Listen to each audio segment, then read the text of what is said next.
Hello friends, welcome to my channel teaching by Ansari.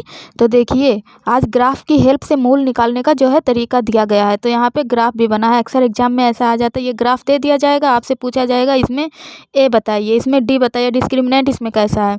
तो देखिए, पहला तो जो ग्राफ दिया हुआ है ये एक्सिस एक्स है, ये जो सीधी लाइन आपको दिख रही है एक्स है। और ये जो ग्राफ है ये 2 पॉइंट पे कट कर रहा है, अल्फा पे भी कट कर रहा है, बीटा पे भी कट कर रहा है। तो जब इस तरह से 2 पॉइंट पे कट करे तो डिस्क्रिमिनेंट जो है ग्रेटर देन 0 होगा। यहाँ पे देखिए, मैंने एक रूल लिख भी दिया है। तो यहाँ पे जब 2 पॉइंट पे अल्फा बीटा पे कट करे तो डिस्क्रिमिनेंट ग्रेटर देन 0 होगा। अब ए पॉजिटिव यहाँ पे क्यों होगा? क्योंकि ग्राफ सीधा दिया है, ग्राफ सीधा दिया गया है, बना हुआ है, इसीलिए ए पॉजिटिव होगा जब इस तरह का ग्राफ हो। और जब 2 पॉइंट पे कट करे तो अल्फा और बीटा जब 2 पॉइंट पे कट करें तो डिस्क्रिमिनेंट जो होगा ग्रेटर देन 0 होगा। तो इस तरह से आपको पहला ग्राफ जो है समझ में आ गया होगा। अब देखिए दूसरा, अभी जब देखते जाएंगे तो अच्छे से समझ में आने लगेगा। अब ये दूसरा जो ग्राफ दिया हुआ है ये एक्स एक्सिस दी गई है सीधे, और ये जो ग्राफ बना हुआ है ये नीचे कहाँ जा रहा है? ये तो सिर्फ एक पॉइंट पे इसको पॉइंट पे टच कर रहा है, ये जो पॉइंट बना हुआ है। तो अल्फा और बीटा जो है एक दूसरे के इक्वल होंगे, तो डिस्क्रिमिनेंट क्या होगा? 0 होगा, इक्वल टू 0 होगा। यहाँ पे जो था डिस्क्रिमिनेंट ग्रेटर देन 0 था, क्योंकि यहाँ पे 2 पॉइंट पे कट कर रहा था, लेकिन यहाँ पे सिर्फ टच कर रहा है, तो इसीलिए डिस्क्रिमिनेंट इज इक्वल टू 0 होगा और मूल वास्तविक होगा। और ए जो है, अब जब d इज इक्वल टू 0 हो तो वास्तविक ही होता है ना, जब माइनस में हो तो इमेजिनरी होता है। तो मूल वास्तविक होगा और ए पॉजिटिव होगा, क्योंकि ग्राफ सीधा बना हुआ है इसीलिए ए पॉजिटिव है। तो इसमें 3 फैक्ट्स हैं, इस ग्राफ से आप डिटेक्ट कर सकते हैं कि यहाँ पे अगर टच कर रहा है तो डिस्क्रिमिनेंट इज इक्वल टू 0 है, alpha is equal to beta, और मूल वास्तविक होगा और ए पॉजिटिव होगा क्योंकि ग्राफ सीधा है। अब देखिए तीसरा ग्राफ, यहाँ पे ये जो तीसरा ग्राफ दिया गया है ये एक्स एक्सिस दी गई है, और ये जो है ग्राफ इस एक्स एक्सिस को टच ही नहीं कर रहा, ये इसके ऊपर से ही निकल जा रहा है। तो यहाँ पे डिस्क्रिमिनेंट क्या होगा? लेस देन 0 होगा, 0 से छोटा होगा डिस्क्रिमिनेंट जो होगा। तो इसका आंसर माइनस में आ सकता है। तो देखिए यहाँ पे इमेजनरी मूल जो होगा इसका इमेजनरी काल्पनिक होगा, और ए पॉजिटिव है, ए तो ऑफ कोर्स पॉजिटिव ही होगा क्योंकि भले इसको टच नहीं कर रहा है लेकिन सीधा ही है ना, ग्राफ तो सीधा ही जा रहा है, इसीलिए ए पॉजिटिव होगा। तो ये इसके 3 फैक्ट्स ये लिखे हुए हैं। अब अगर इस तरह से एग्जाम में दे इससे आपको पूछे कि इसका डिस्क्रिमिनेंट लेस देन 0 है या ग्रेटर देन 0 है, तो इस तरह से आप इस ग्राफ की हेल्प से अच्छे से डिटेक्ट कर पाएंगे। अब देखिए यहाँ पे नियम भी लिखा हुआ है, जब ग्राफ ऊपर खुले तो ए पॉजिटिव, नीचे खुले तो ए नेगेटिव होगा। यहाँ पे वही रूल लिख दिया गया है जो मैंने अभी आपको ऊपर समझाया है। तो ये आप अपना अगर नोटबुक बनाना तो इसमें आप भी इसको ज़रूर नोट कर लेना। अब देखिए यहाँ पे एक ग्राफ दिया गया है कि एक्स एक्सिस और वाई एक्सिस इसमें दोनों बना हुआ है। अब एक्स एक्सिस जो है इधर का तो पॉजिटिव में जाएगा, इधर पॉजिटिव में जाएगा, और जब एक्स इधर लेफ्ट साइड में बढ़ेंगे तो माइनस में चला जाएगा, और जब नीचे आएंगे तो भी माइनस में चला जाएगा। तो यहाँ पे जो वाई एक्सिस को काटे तो सी होता है। अब ये देखिए जो ग्राफ जा रहा है ये तो 2 पॉइंट पे अल्फा और बीटा पे कट ही कर रहा है, लेकिन यहाँ पे वाई एक्सिस को भी कट कर रहा है। यहाँ पे वाई एक्सिस भी दिया गया है और यहाँ पे भी, अगर ये यहीं से निकल जाता तो वाई की कोई वही नहीं थी, लेकिन यहाँ पे तो वाई को भी टच कर रहा है ना, एक पॉइंट पे वाई को भी कट कर रहा है और यहाँ अल्फा और बीटा को कट कर रहा है। तो जब वाई को जहाँ कट करे तो सी पॉजिटिव होगा, ऊपर ही वाई को कट कर रहा है ना। और देखिए ये पहला रूल हो गया, जो वाई एक्सिस को काटे तो सी होता है। अब ये देखिए वाई एक्सिस पॉजिटिव हो तो वाई, ये क्या लिखा है, वाई एक्सिस पॉजिटिव हो तो सी प्लस और नेगेटिव हो तो सी माइनस होगा। अब ये प्लस में ही तो जा रहा है, 1 2 3 4, और नीचे आएगा तो माइनस में हो जाएगा, -1 -2 -3। तो यहाँ पे ये जो सी को कट कर रहा है ये पॉजिटिव डिजिट में कट कर रहा है, ऊपर है ना, तो इसीलिए यहाँ पे लिखा हुआ है वाई एक्सिस पॉजिटिव हो तो सी पॉजिटिव, इसीलिए यहाँ पे सी पॉजिटिव है। और अगर ये नेगेटिव है तो सी नेगेटिव होता। अगर यहाँ पे कहीं सी कट करता, वाई के किसी एक्सिस को सी यहाँ कहीं कट करता तो ये सी नेगेटिव होता। तो ये इसका हो गया। अब देखिए यहाँ पे एक ग्राफ और बना हुआ है, ये वाई एक्सिस है और ये एक्स एक्सिस है। तो एक्स एक्सिस जब राइट साइड में जाएगा तो पॉजिटिव में आएगा, और ये वाई एक्सिस जब ऊपर जाएगा तो पॉजिटिव रहेगा। जब ये एक्स एक्सिस लेफ्ट साइड में जाएगा तो नेगेटिव आ जाएगा, और ये वाई एक्सिस जब नीचे आएगा तो नेगेटिव में आएगा। यहाँ पे मैंने बनाया तो नहीं है, लेकिन मैंने आपको समझा दिया। अब देखिए ये इधर जब ये ग्राफ जो है, ये ग्राफ उल्टा है। अभी तक तो सीधा वाला ग्राफ आप लोग देख रहे थे, अब ये ग्राफ उल्टा है, और ये अल्फ़ा और बीटा 2 पॉइंट पे कट भी कर रहा है। यहाँ पे अल्फ़ा, लेकिन अल्फ़ा माइनस है यहाँ पे अल्फ़ा प्लस है। और ये सी को भी कट कर रहा है, लेकिन सी पॉजिटिव है क्योंकि वाई एक्सिस ऊपर है ना, और वाई एक्सिस पे कट कर रहा है, पॉजिटिव को कट कर रहा है, तो सी तो पॉजिटिव है, अल्फ़ा माइनस हो जाएगा क्योंकि लेफ्ट साइड में कट कर रहा है अल्फ़ा को, लेकिन 2 पॉइंट पे तो कट कर रहा है, तो ए इसमें नेगेटिव हो जाएगा क्योंकि ग्राफ उल्टा है। तो ये इसका एक फैक्ट ये हो गया कि ए नेगेटिव होगा क्योंकि ग्राफ उल्टा है, और डिस्क्रिमिनेंट जो है इसका 0 होगा क्योंकि 2 पॉइंट पे कट कर रहा है। तो इसका डिस्क्रिमिनेंट जो है वो 0 होगा, इसका डिस्क्रिमिनेंट जो है वो ग्रेटर देन 0 होगा क्योंकि 2 पॉइंट पे कट कर रहा है। यहाँ अल्फ़ा पे कट कर रहा है, यहाँ पे बीटा पे कट कर रहा है, इसीलिए इसका डिस्क्रिमिनेंट जो है ग्रेटर देन 0 होगा।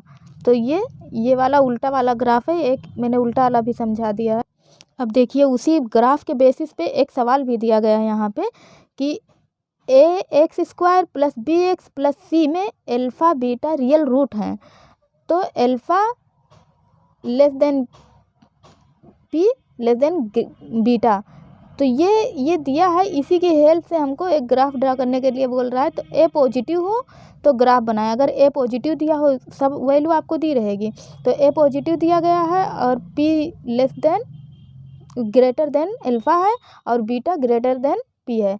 तो ये इसमें पूछ रहा है कि पी का साइन कैसा होगा, ये जो बीच वाला है इसका साइन पूछ रहा है कि कैसा होगा। तो हम इसकी हेल्प से पहले ये ग्राफ ड्रा करते हैं। देखिए अब ये ग्राफ तो ये एक्स एक्सिस है, एक्स एक्सिस तो बनाएंगे ही, और ये जो है ए पॉजिटिव दिया गया है, क्वेश्चन में ही दिया गया है, तो वैसे हमें पता है कि ये जो है ग्राफ सीधा बनेगा। तो ग्राफ सीधा बन गया, इसकी वजह से हमें ये पता चला कि ग्राफ सीधा बनाना है। तो ग्राफ सीधा बन गया, ये ऊपर जा रहा है, अल्फ़ा बीटा 2 पॉइंट भी इसमें दिया गया है, तो 2 पॉइंट पे कट कर रहा है। तो अल्फ़ा और बीटा ये 2 पॉइंट पे कट कर रहे हैं, और पी को बीच में लिखेंगे क्योंकि उसी हिसाब से दिया, ये अल्फ़ा है फिर पी है फिर बीटा है। तो अल्फ़ा को हम पहले लिखेंगे, तो 1 पॉइंट पे अल्फ़ा कट कर रहा है, फिर पी बीच में आ जाएगा और बीटा इधर आ जाएगा। तो पी का मान माइनस में होगा। अब माइनस में क्यों होगा, देखिए ये देखिए पी लिखा हुआ है, पी का मान माइनस में होगा, क्यों होगा ये देखिए, ग्राफ सीधा बनेगा क्योंकि क्वेश्चन में ए पॉजिटिव दिया है, इस तो हमें क्वेश्चन से ही पता चल गया था। पी माइनस होगा क्योंकि ग्राफ नीचे जा रहा है, अगर ये ग्राफ जो है ना ये नीचे जा रहा है, ऐसे खींचेंगे नीचे से तो ये नीचे आ जाएगा ना, तो इसीलिए ये ग्राफ पी जो है माइनस में होगा। और पी का हमसे साइन ही पूछ रहा है सवाल में कि पी का, ये देखिए पी का साइन कैसा होगा, तो पी का साइन जो है नेगेटिव में होगा, माइनस होगा। अब ये देखिए alpha less than P greater less than P, और फिर ये जो दिया है इसलिए पी को ग्राफ में बीच में लिखेंगे। ये देख के आप समझ जाइएगा कि पहले अल्फ़ा दिया है तो आपको पहले अल्फ़ा लिखना है, फिर पी दिया है तो आपको पी लिखना है, फिर बीटा दिया है तो आपको बीटा लिखना है। तो इसीलिए हमने पी को बीच में बनाया है क्योंकि पी बीच में दिया गया है, पहले अल्फ़ा है तो उसी के अकॉर्डिंग सवाल में सब कुछ दिया है, बस समझने की ज़रूरत है कि आपको ग्राफ कैसे बनाना है। और सबसे स्पेशल तो ये ए दिया है, तो ए पॉजिटिव दिया है, तो इसीलिए हम ग्राफ को सीधा बना देंगे। तो इसमें पूछा गया है कि पी का साइन कैसा होगा, तो पी का साइन नेगेटिव होगा। अब देखिए एक सवाल दिया गया है कि x square minus 8x plus 15 is equal to 0 हो, तो इसका मूल पूछा गया है कि इसका मूल बताओ। तो हम फैक्टर मेथड से इसको हल कर सकते हैं। तो देखिए इसको ऐसे करेंगे, x square minus 8x plus 15 is equal to 0 हो जाएगा। तो अब ये आप समझ लीजिए कि ये सम ऑफ रूट दिया गया है, प्रोडक्ट ऑफ क्वाड्रेटिक इक्वेशन ये है एक। तो यहाँ पे जो 15 दिया गया है ये सी की वैल्यू दी गई है, तो 15 को हम इस तरह से तोड़ेंगे कि ये, अगर देखिए इसका सबसे पहले आप एलसीएम मेथड से इसको तोड़ लीजिए। तो इसको जब 3 से डिवाइड करेंगे तो 5 टाइम आ जाएगा, और 5 से जब इसको करेंगे तो एक तो इसका फैक्टर कर लिए, तो 3 × 5 = 15 हो जाएगा।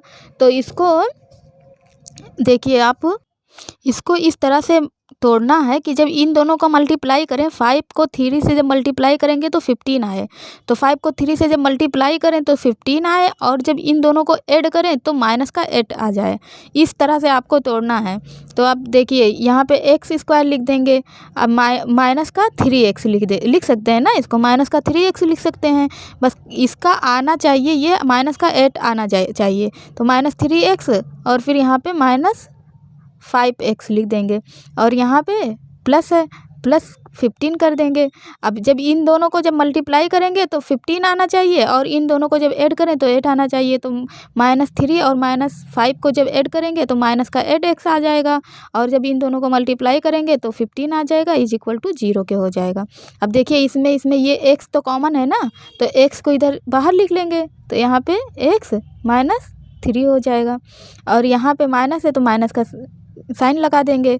अब इसमें क्या कॉमन है, इसमें 5 कॉमन है, क्योंकि 5 5 × 15 होता है, और यहाँ पे भी 5 है, तो यहाँ पे 5 लिख लेंगे, और इसको x लिख लेंगे, 5x हो जाएगा। और यहाँ पे प्लस का साइन है, लेकिन यहाँ माइनस का है, तो यहाँ पे माइनस कर देंगे। अब यहाँ पे 3 यहाँ पे भी लिख देंगे, 5 × 15 हो जाएगा, यहाँ पे = 0 लिख देंगे। अभी यहाँ पे ये और ये दोनों कॉमन है, सेम है, तो इसीलिए इसको उठा के एक बार लिख देंगे यहाँ पे, और यहाँ पे x -5 लिख देंगे, तो x -5 = 0 हो जाएगा। तो x -3 अगर 0 लेंगे तो x क्या हो जाएगा, x = 3 हो जाएगा। और जब इसको लिखेंगे तो यहाँ देखिए, x -5 = 0 होगा। अब x को यहाँ पे जब लिखेंगे, 5 को जब इधर लेके जाएंगे तो ये प्लस में आ जाएगा, तो x हो जाएगा, 5 हो जाएगा। तो यहाँ पे सवाल में क्या पूछा गया, x² - 8x + 15 = 0 का मूल बताओ।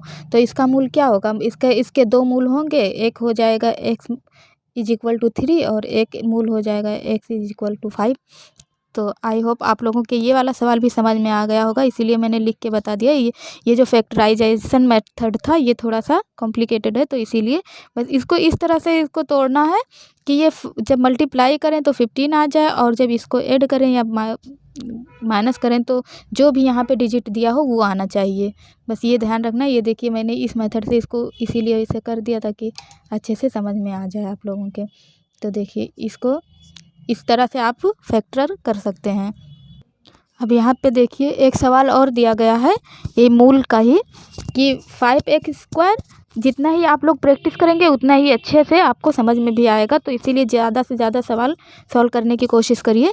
अब देखिए, यहाँ पे 5x² + 27x + 10 = 0 में मूल पूछा गया है आपसे, तो इसका भी उसी तरह से फैक्टर करके इसको सॉल्व करने की ट्राई करते हैं। देखिए, 5x² + 27x + 10 = 0 हो जाएगा। अब इसको जो है, यहाँ पे 10 दिया गया है और यहाँ पे 5 दिया गया है। अब आप अगर चाहें तो इसको 5 से डिवाइड कर देंगे, लेकिन उस तरह से भी हल कर सकते हैं और इस तरह से भी कर सकते हैं। ये जो 10 दिया गया है, इसको इससे पहले मल्टीप्लाई कर देंगे। 10 को 5 से मल्टीप्लाई करेंगे तो कितना आ जाएगा, 50 आ जाएगा। तो यहाँ पे 50 का चलिए अब फैक्टर कर लीजिए। यहाँ पे 50 का फैक्टर करेंगे तो क्या आ जाएगा, चलिए इसको 5 से करते हैं, 10 आ जाएगा, 10 टाइम चला जाएगा। फिर इसको 5 से जब डिवाइड करेंगे तो 2 टाइम चला जाएगा, और फिर इसको जब अब क्या तो 2 ही बचा है ना, तो इसको 2 से डिवाइड कर देंगे तो 1 आ जाएगा। तो इसका फैक्टर हो गया। अब इस तरह से आप इसको करने की कोशिश करिए कि जब इसको फैक्टर इस तरह से करिए कि जब इसको ऐड करें तो 27 आ जाए, और जब इसको मल्टीप्लाई करें तो यहाँ पे 50 आना चाहिए, क्योंकि ये 50 हो गया ना। यहाँ पे 5 से जब इसको मल्टीप्लाई कर दिए तो यहाँ पे आप 50 आ गए। तो इस तरह से इसको फैक्टर करना है कि जब इसको मल्टीप्लाई करें तो 50 आ जाए, और जब इसको ऐड करें तो 27 आ जाए। तो देखिए, कोशिश करते हैं। ये 5x² प्लस यहाँ 5 × 5 25 हो जाएगा, तो 25 कर देंगे, 25x। लेकिन यहाँ पे तो 27x दिया गया है तो प्लस कर देंगे। यहाँ पे 2 बच गया ना, 5 × 5 25, और यहाँ पे 2 बचा तो यहाँ पे 2x कर देंगे। और यहाँ पे +10 इज इक्वल टू 0 हो जाएगा। तो अब इसको जब ऐड करेंगे तो ये जो लिखा हुआ है ये सेम चीज़ यहाँ नीचे भी लिखा हुआ है। तो इसको 25x + 2x तो 27x हो जाएगा।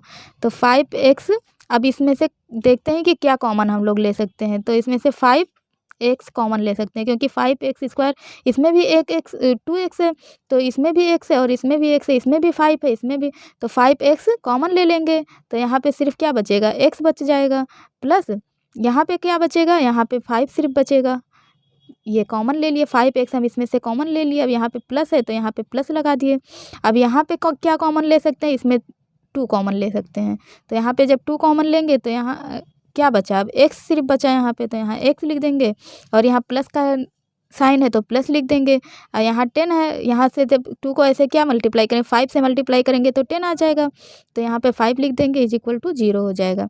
अब देखिए यहाँ पे भी x + 5 है, यहाँ पे भी x + 5 है, तो सेम दिया, इसको कॉमन ले लेंगे x + 5 और ये 5x + 2x हो जाएगा। तो यहाँ पे 5x + 2, सॉरी 2x हम बोल दिए, तो ये 5x + 2 हो जाएगा। अब इसमें हमको क्या पूछा गया, 5x² + 27x + 10 is equal to 0 में मूल बताओ। तो इसका मूल क्या हो जाएगा, इसका 5 + x, सॉरी x + 5, इसको लिखेंगे इज 0 के इक्वल मान लेंगे। तो x क्या हो जाएगा, x - 5 आ जाएगा। इधर जाएगा ना 5, जब इधर जाएगा तो ये माइनस में आ जाएगा। तो एक मूल तो इसका ये आ गया -5। अब ये दूसरा मूल इसका निकाल लेते हैं, इसका 5x + 2 इज इक्वल टू 0 के मान लेते हैं। तो 5x, जब ये 2 इधर जाएगा तो माइनस में चला जाएगा -2। तो और ये जो 5 है, अब इसको x फिर लिखते हैं और ये 5 भी इधर लेके जाते हैं, तो ये माइनस का 2x है, अब ये डिवाइड में चला जाएगा तो यहाँ 5 आ जाएगा। तो इसका जो ये देखिए, सॉरी, ये इसका जो है दूसरा मूल जो है ये x इज इक्वल टू -2/5, इसका ये एक मूल ये हो गया और इसका ये एक मूल ये हो गया। तो आई होप आप लोगों को फैक्टर मेथड भी समझ में आया होगा मूल निकालने का। ये दोनों इसके मूल आ जाएंगे और इस तरह से आप हल कर सकते हैं। तो इसमें मूल ही पूछा गया है, इसके दो मूल होंगे, -5 और x इज इक्वल टू -2/5।